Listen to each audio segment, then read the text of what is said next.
review. And that's the final check on that. So that's where the final check for code compliance is changed. And you can clearly see from the definition that that's what will be required. Anybody from the audience would like to speak? Anybody else from our commission? Yeah, I'd like, and this is the biggest problem I'm having. Staff is recommending that the FDOT not have a wall, but that other retention pond has a wall. It makes absolutely no sense because they're exactly the same thing.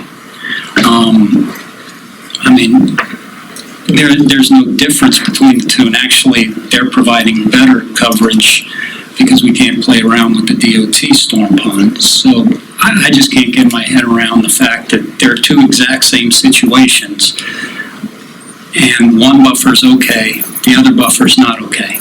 And I mean, that just seems inappropriate.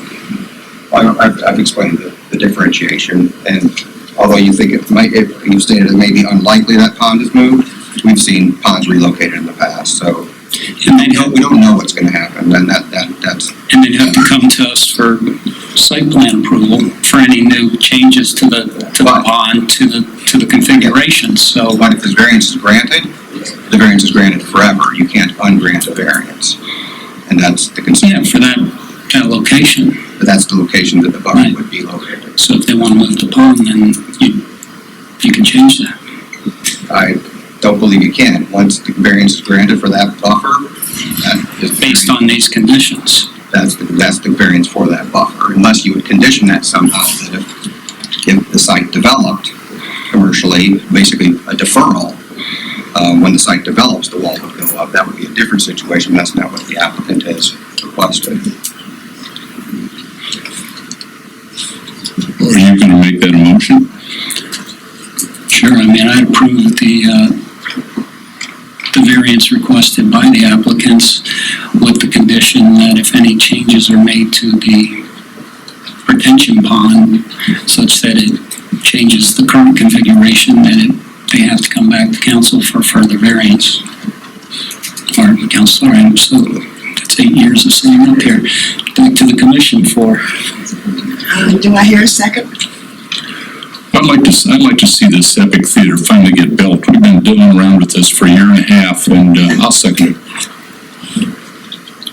Let's have a vote, please. For under discussion, I'm sorry. just for your consideration, I think I understand where the board may be going with this, but perhaps an amendment to it would be that when that site develops, without the change in the pond, but when the site develops commercially, because again, you're going to have a building much closer that can be up to 50 feet tall, that the wall will go in at that time. So, Are you okay with that motion? I'm okay with the second. Yeah, I mean, that's basically the idea. Okay. that's fine, Mark. That's fine. I agree with that. Why don't you reiterate one more time? Yeah, what I would say, if you're inclined to grant it, I would say that you would propose a motion to grant the variance for the screen wall requirement adjacent to the FDOT pond, and grant the variance for the elimination of the screen wall requirement adjacent to the residential pieces, with the condition that if and when that property develops commercially, that wall be constructed concurrent with that development. That's better than tying it to the moving of the pond. Yes. Yeah, I agree with that, Carol. And it's additional commercial property. You don't mean the epic theater. No, it would be an out parcel. The out parcels. Yeah. Okay. Yeah, it's this piece right in here. Yes, exactly. And when they, Yes, sir. Thank you. A couple points. One, I think you need more public comment if there's anyone who does want to speak before you vote, to ensure that they have that opportunity. More comments from the public, please? Okay, thank you. And then the two other issues I wanted to bring, my client wanted to bring up that Target was not, Epic at the time was zone residential, and Target was not required to place a wall there at that time when that was approved. I understand. I just want to bring that to your attention. The additional request in the motion that was made, the requirement that there be a wall, you may have a particular development on that site that may not warrant a wall, so we would ask that you give us the opportunity to either apply for a variance in the future if there's future development, or to comply with your code. At least give us that flexibility. I mean, that's basically what my motion is to, that if there's any change to the current configuration, that, that the proper buffer be installed, so. But I'd like the opportunity to have it come before you again for a variance if. Sure. Okay. I mean, I imagine if, say you build a flat wall on that side, I mean, if the building goes in and has a flat wall and there's nothing behind it, you know, it'd be nonsensical to build a 6-foot wall to protect a 50-foot wall. But it's... Just as a point of clarification, a question to Andrew, I don't think this board can take away rights with the granting of a variance, so that if this is a deferral until it develops, you still have the opportunity. That's correct. The applicant can always come back with a variance application at a later time. Thank you. No one from the audience would like to speak now, is that correct? Can we have a voice vote, please? Mr. Snyder? Yes, as amended. Mr. Wood? Yes. Mr. Carr? Or, excuse me, Ms. Carr. I know my hair is short. I'll vote as amended. Yes. Mr. Formal? Yes. Mr. Reed? No. Mr. Jaskolski? Yes. Mr. Hobbit? Yes. Motion passes. Very good. Thanks for your time. Thank you. Thank you for your time. I just have one question, Eric. Does this mean you're gonna get started finally pretty soon? Pretty soon, yes, but we do have an art ordinance issue we'll raise before that. Was there any other issues that you're gonna talk about that you won't get started? I would suggest that Mr. Stroff not talk about any issues that may come before this board in the future. It won't come before this board, but we do have an issue with. That's fair. Thank you. Yes, sir. Your work is done. Thank you.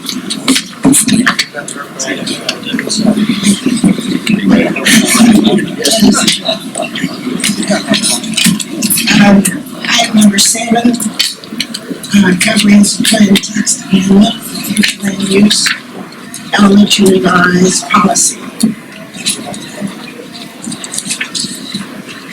Did everybody hear me? Okay.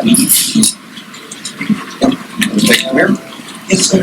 All right, 2 meetings ago, we discussed this comprehensive plan text amendment to our employment center, which is the innovation district land use category. At the time, we were looking at elimination of residential uses in that district. This came at direction of city council, obviously because, as I stated before, but I'll state for the new members, that they were wanting to have that developed commercially, obviously commercial, industrial, office, and not have the residential come out there to create employment for East Lake County as the 453, actually, the new name of the extension. It's the Wakaiba Parkway as it ties into State Road 46 in this area as a prime development parcels out there for non-residential development at the intersection of 2 major roadways. The direction we got from City Council was to eliminate the residential uses. Concurrently, though, as we were doing that, the county was amending their comp plan, which are virtually identical when it comes to this area, to allow limited residential uses.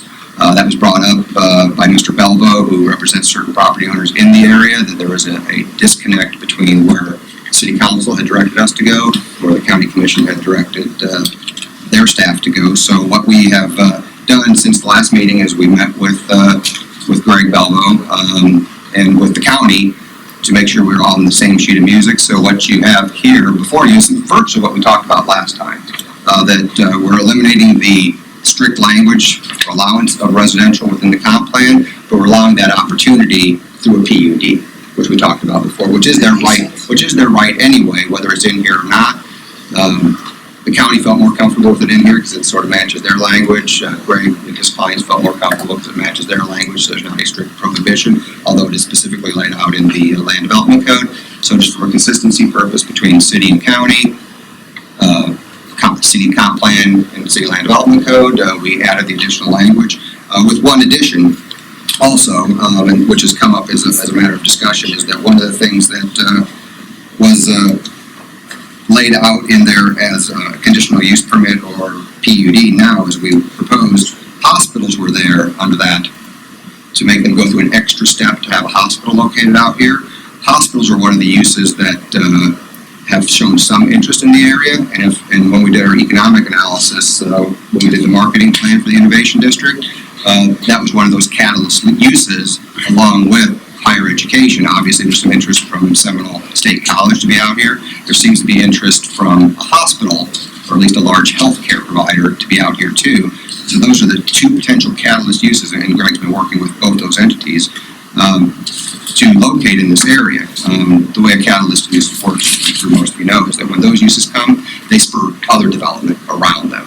So when you get those in, even though they may not be tax-based producing, the spin-off business is what provides the tax base, and regardless of either use, we still have utility customers that provide that injection into our enterprise fund. So what we're proposing is you move those hospitals into the permitted uses. So if a hospital would want to come here, they'd have to just meet the site development standards, go straight to site plan review without going through the process of a PUD or a conditional use permit to expedite that process if one of the uses would come through. So that's the other change that we didn't talk about here, but when we talked about it with the county and Mr. Belvin, it seemed to make logical sense to include that into a permitted use category. What is this space a hospital might use in that development? Depends on the size of the hospital. Hospitals come in I all mean, different just kind of sizes. generally, 20 to 200 acres. 20 to 200. Yeah, it But that's depends. real close. It depends, yeah. So it depends on the intensity, how far they want to go vertically, or they want to stay single story. So, But there's plenty of land for it. there's plenty of land for it out there. Yes, absolutely. I'm told Lake Sumter now College wants up to like 300 acres. Is that correct, Mark? I have no idea what Lake Sumter is. Okay. I know there's a commitment for 20 acres. I know that. But I have no idea. Okay. I've had any discussion with Lake Sumter. Okay. Are we in compliance now with the county? I know they talked about it yesterday. I did not talk to anybody that was there or from the county. I've been dealing directly with the planning manager, and the language we have here, he said matches the language that he's proposing. But are we taking out our 10,000 square foot ratios and all that other stuff? I mean, I'm glad we're putting some residential back in there, even though when I was on the council, I probably voted to take it out. But, I think, looking at it from a practical standpoint, we do have a lot of, workers out there. We certainly have some students that may or may not commute. We certainly have faculty. We might have some other things. I'm all in favor of this. I think this is a good move. Yeah, and just to be crystal clear on this, this actually gives us more control over the residential, because through the PUD process, they would have to ask for it versus being entitled to it. So the form, function, design, configuration of the residential, you have more control over that through the PUD process. Oh, I agree with that. And I think it's nice to be on the same page as the county, because they're still controlling everything. The only thing we're putting out there is some utilities and things like that. So I think it is important for the city to be on the same page as the county there. So I have a question. So they did amend theirs? They were in the process of amending it. They've got one reading. Okay. Yeah, they were in the process. They were tracking along the same process we were. Mark, what's the height restriction out there? There's no height restriction. It's based on floor area ratio, so you can have floor area ratios up to 3.0. Okay. So it's a pretty intense district. What was the purpose of taking out the 1 unit per 10,000 square feet of other development? Because once it's within the PUD, that becomes negotiable. And although it is in the county, as I mentioned last meeting, we still have authority over that because we are the utility provider. So there would be a utility agreement and an annexation agreement, which at least some of you have dealt with before on City Council and on the Planning and Zoning Commission.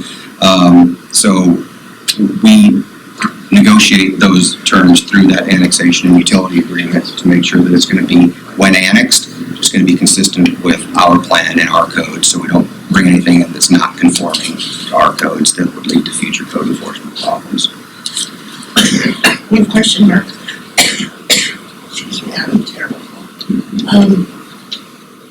When would you think an annexation would happen? Do you have a clue? We've already notified the county that a utility and annexation agreement will be required prior to development. We don't know. It's early in the process. The PUD's just been submitted to the county, so it's very early in the process. So I do not know the answer to this. I do not know.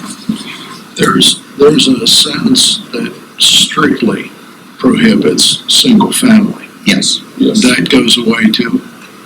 No, that stays. Single family stays as a prohibited use. Okay. Yeah, 'cause we're looking at an intense district out there, and you're dealing with intense commercial, office, manufacturing type uses. The one thing that would be incompatible with those would be single family residential. So we're trying to reduce those incompatibilities as much as possible. What would be the least you could then do? Fourplex? Yeah, it's up, it would be multifamily, ranges from townhome all the way up to apartment condo buildings, so anything above duplex falls into that, yes. That's a lot less strain on the police and fire and everything else here too, so I think this is a good compromise, and I'm for it. I'd make a motion to approve this. Second. I just have, I was provided the comp plan amendment that was processing through the county. In that, they were adding residential property to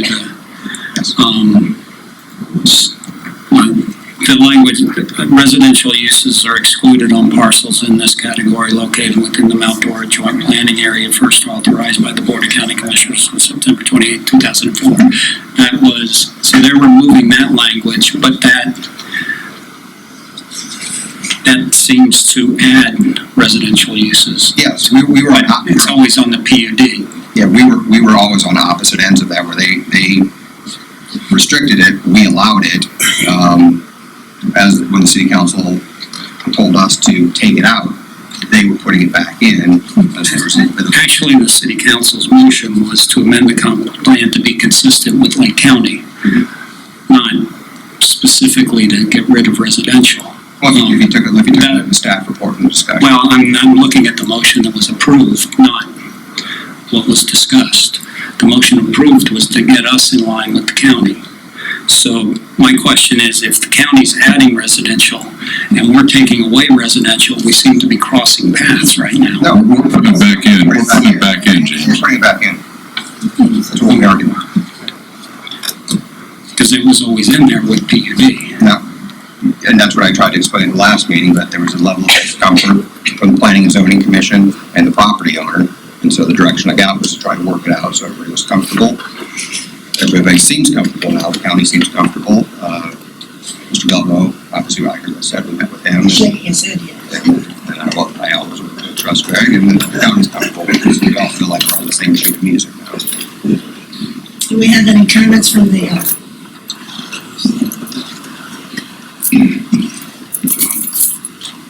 Greg Melville with LPG. Just want to say I encourage you to pass this along. And just want to say, you asked how soon would we like to annex in. As soon as the city and the county agree to the ISBA agreement, we will fill out an application to annex and come in as fast as we can. We've been hoping you'd come to that agreement over 18 months ago, because we would have annexed in 18 months ago. And Mark knows that. And so we've been hoping that can spur along, because we would prefer to come into the city of Mount Dora. It's your utilities. We very much would like to come into your city limits. we'd like to have your tax? And, well, we would enjoy paying your taxes. But also, yes, and we have set aside approximately 40 acres for a medical complex. Thank you. Thank you. Any other comments from the commission? Do I have a motion? I made one. Second. All in favor? Aye. Anybody opposed? Motion?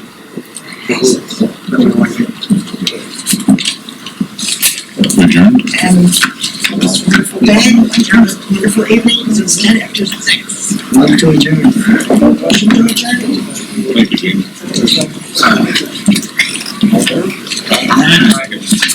Thank you. Merry Christmas. Merry Christmas.